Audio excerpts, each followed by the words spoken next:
Hindi talaga matanggap ng lahat ang pagkamatay ni Eddie Monson.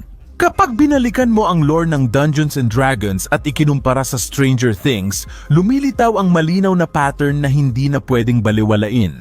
Hindi basta namatay si Eddie, namatay siya sa perpektong paraan para umangkop sa lore ng Calabozos at Dragones.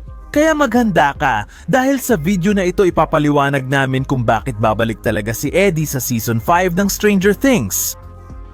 Una, nandyan ang emosyonal at komersyal na aspeto.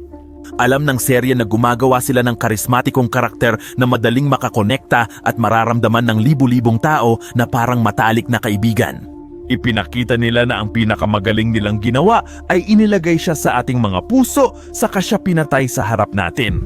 Napakalaki ng naging epekto niya kaya halatang ito ang magbubukas ng pinto para maibalik siya sa pagtatapos ng kwento. Paano kung lahat ng beach nabenta agad ang mga shirt at sweater ng Hellfire Club parang hotcake? Siyempre, gagamitin talaga nila si Eddie para kumita pa ng kaunti pang pera. Pero, sige, hindi naman lahat ay tungkol sa negosyo. Posibleng bumalik si Eddie sa Season 5 based sa mga nangyari sa unang bahagi na ito. Halos lahat ngayon, kabilang si Will at ang mga batang dinukot niya ay magkakaroon ng kapangyarihan ni Vecna. Si Eleven na mas kontrolado na ang kanyang mga kapangyarihan, naging lubos na mahina si Vecna. Lahat sila ay lalaban sa kanya at dito papasok ng sakto ang pagbabalik ni Eddie. Posibleng mag-isang lumaban si Vecna sa lahat ng batang may superpowers, pero para pantayan ang laban, may lihim siyang alas na di inaasahan ng kahit sino.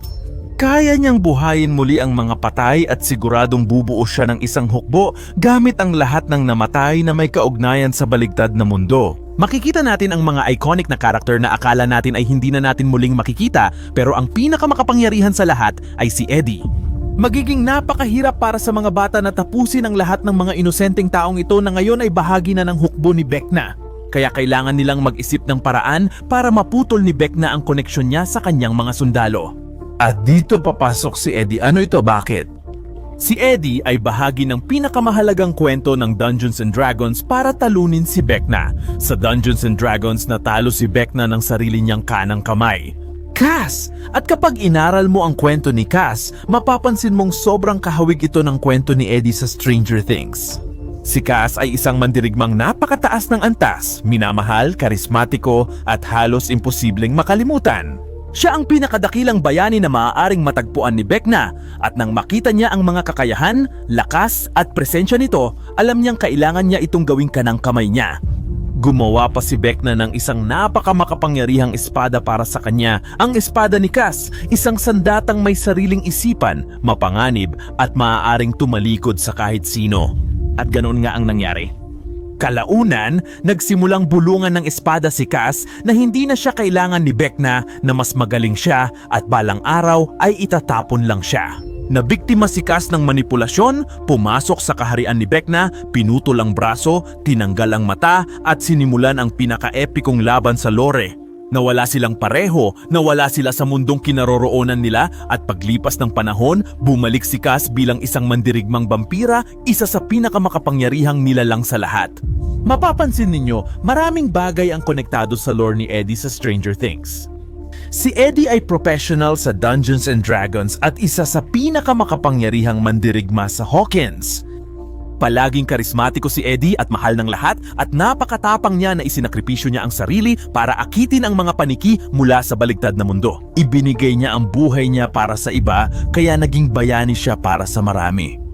At maniwala kayo, napansin ito ni Vecna, nakahanap siya ng isang mandirigmang napakatapat na ibinigay pa ang sarili niyang buhay. At dito papasok ang teorya kung bakit siya babalik sa Season 5. Babalik si Eddie pero bilang madilim na kampeon ni Vecna. Para maintindihan ito, simulan natin sa kanyang pagkamatay. Hindi siya namatay bilang normal na tao. Namatay siya sa loob ng Upside Down, nilapa ng mga demonyong paniki ni Vecna na ekstensyon ng mahika nito. Sila ay mga kaluluwang inihahagis bilang mga buhay na bala sa Dungeons and Dragons. Ganito tinatatakan ni Vecna ang mga nilalang na muli niyang binubuhay. Kayang buuin muli ni Vecna ang mga katawan, sirain ang mga ito at gawing kanyang mga sundalo. Kaya si Eddie ay hindi pinunit ng pira-piraso, siya ay pinroseso. Hindi siya pinatay ng Upside Down, binago lang siya. Dito nagsimula ang unang yugto. Nabuhay muli si Eddie sa Upside Down. Tulad ng isang nilalang na vampira, ang kanyang katawan na muling binuo ng mga mutasyon ay muling isinilang bilang madilim na mandirigma. Wala siyang alaala o pagkatao, naging sandata na lamang. Gusto ni Vecna na si Eddie, tagapagbantay ng puso ng Upside Down, ang maging tagapagpatupad niya gaya ng papel ni Cap Vecna sa orihinal na mitolohiya. At oo, dito nagsimula na maging kawili-wili. Nagawa lang talagang traidorin ni Cass si Vecna dahil may hawak siyang sandata na may sariling kalooban, ang espada ni Cass, isang relikya na labis na namumuhi kay Vecna at minanipula si Cass para maghimagsik. Ano lang sa mundo ng Stranger Things ang may ganitong uri ng enerhiya? Tama, ang gitara ni Eddie, ang instrumentong ginamit niya para hamunin ang Upside Down. Ganon para iligtas si Dustin para maging simbolo ng sakripisyo. Ang gitara ay nabalot ng kanyang mapaghimagsik na diwa. Nakakatuwa, walang may alam sa nangyari sa gitara matapos mamatay si Eddie.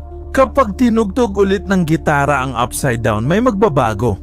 Binabago ng dimensyong ito ang lahat ng bagay. Halimbawa, ang bahay ng mga krill, mga puno, mga armas, lahat ay nagiging bahagi ng kalikasan nito. Kaya kapag na-expose, kapag muling inilagay, magsisimulang magbago ang gitara at magiging bago na ito. Ang bagong espada ni Cass, version ng Upside Down, isang buhay na sandata na nanginginig, umaawit, bumubulong at tumutugon, ito ang magcha-charge sa sirang sandata ni Eddie. Ang gitara espada na yon ay ginawa para sa isang bagay lang, wasakin si Vecna. Gaya ng sa Dungeons and Dragons, ito ang sandata na ang layunin ay sirain ang amo na lumikha nito. Posibleng magkita ulit ang mga bata kay Eddie, pero ngayon sa mutadong version ng Upside Down. Na ngayon ay sasaktan na sila dahil kakampi na siya ni Vecna. Pagkatapos makatakas, makikita ni Dustin ang gitara ni Eddie at matututo siyang gamitin ito sa pag-asang maibalik ang alaala niya. Sa huling laban, pupuntahan ni Dustin ang pick ng gitara ni Eddie na ibinigay niya sa tiyuhin ni Eddie at tutugtugin niya ang gitara sa Upside Down. Makakatulong ito kay Eddie na muling magkaroon ng sariling kamalayan. Kaya kapag ginamit ng grupo ito para hanapin si Eddie, magsisimula ng manginig ang sandata. Hawak ni Dustin ito at ramdam niyang tumitibok habang tumutugtog ng solo. Kapag lumapit si Eddie, si korupto na wala ng pagkatao, makikilala siya ng gitara. Ang panginginig ang bumabasag sa mental trance. At kapag nasa mga kamay na ni Eddie at naibabalik ang mga alaala, nagbabago ang gitara at nagiging isang gitara-espada. Sa wakas, nabasag ang korupsyon, nagising si Eddie at dito isinilang ang propesiya. Ang kampeon na nilikha ni Vecna ay magiging mandirigmang wawasak sa kanya. At dito nagsisimula ang huling pagtataksil. Pinutol ni Eddie ang braso ni Vecna, eksaktong braso na ginagamit niya para kontrolin ang isipan.